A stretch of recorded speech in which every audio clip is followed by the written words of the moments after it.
పామును చూస్తే ఎవరైనా భయపడతారు. ఇంట్లోనే పాము కనిపిస్తే వణికిపోతారు. అదే పాము ఇంటి పూజా గదిలో కనిపిస్తే, దేవుడి పటాల వెనుక చేరి కదలకపోతే ఏం చేస్తారు? అసలు దేవుడి పటాల దగ్గరకు పాము ఎలా చేరింది? పూజా గదిలో పాము కనిపిస్తే నాగేంద్రుడు వచ్చినట్టేనా? చెట్టు పుట్లల్లో ఉండాల్సిన నాగుపాము ఇంట్లో చేరింది.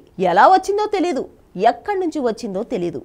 ఎవరి కంటా పడకుండా పూజా గదిలోకి ప్రవేశించింది.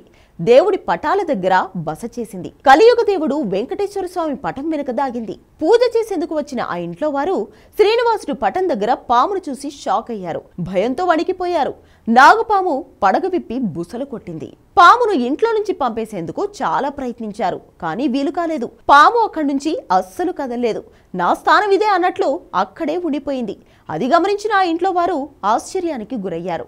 ఎంత ప్రయత్నించినా వెంకటేశ్వరుడి పటం దగ్గర నుంచి పాము కదలకపోవడం ఏంటి అని ఆలోచనలో పడ్డారు. చుట్టుపక్కల వాళ్ళని పిలిచారు. చుట్టుపక్కల వాళ్ళు వచ్చారు. పామును బయటకు పంపే ప్రయత్నం చేశారు. ఆ ప్రయత్నాలు కూడా ఫలించలేదు.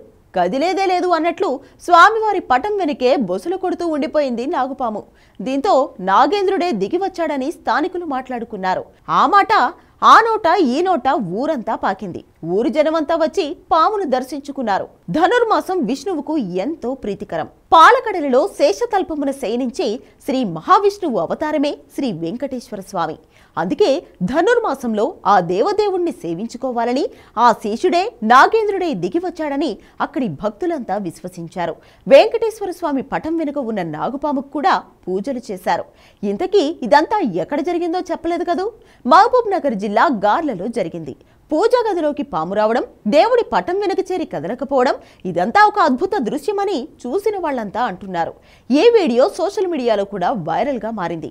ఈ వీడియో చూసిన వారికి ఎంతో మేలు జరుగుతుందని కొందరు నెటిజన్లు కూడా కామెంట్లు పెడుతున్నారు.